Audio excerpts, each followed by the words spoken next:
कि अगर पास्ट में गलतियां हुई हैं तो कोई बात नहीं, लोगों को अब रिजर्वेशन दो, उसके लिए हमने कभी सवाल नहीं उठाया। अगर हमें SC ST लोगों से दिक्कत होती तो हम उन चीज़ों पे भी प्रोटेस्ट करते कि हमें रिजर्वेशन हाई कट ऑफ इतना क्यों जा रहा है। कॉलेज में प्ले फॉर्म, अगर एग्जामिनेशन फॉर्म तक की फीस कास्ट के बेस पे डिसाइड हो रही है।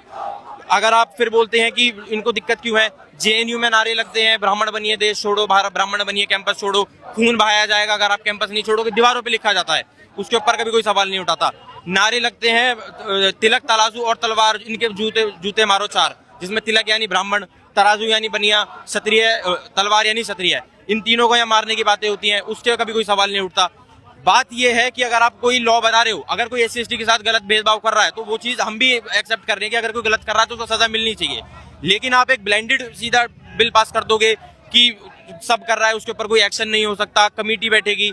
SC ST एक्ट था तो सही, दोबारा एक और लॉ लाने की क्या जरूरत थी।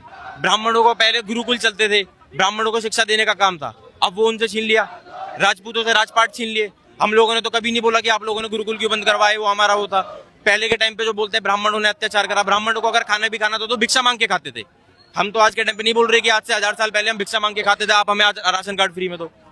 हमने इन चीजों पे कभी सवाल नहीं उठाई। जब तक हमें हाई कट ऑफ जाती थी, हर चीज में हमें फीस ज्यादा देनी पड़ती थी, हमारे लिए कहीं हर जगह कंपटीशन आ रहा है, हमने कभी किसी चीज पे सवाल नहीं उठाया कि अगर लोगों को मौका मिल रहा है तो मिलना चाहिए। लेकिन अब आप एक ऐसे वो नैरेटिव हथियार दे दोगे लोगों के हाथों में कि कोई SC ST का एक्ट बंदा उसका मिसयूज करेगा। 70 to 75% SC ST के केस फेक है, ये सुप्रीम कोर्ट की वर्डिक्ट है, हमारी नहीं है। क्या बोलना चाहिए, क्या नहीं बोलना चाहिए, कुछ गलत ना कह दूं, एनोनिमस कंप्लेंट हो जाएगी, फ्यूचर तो नहीं खराब हो जाएगा।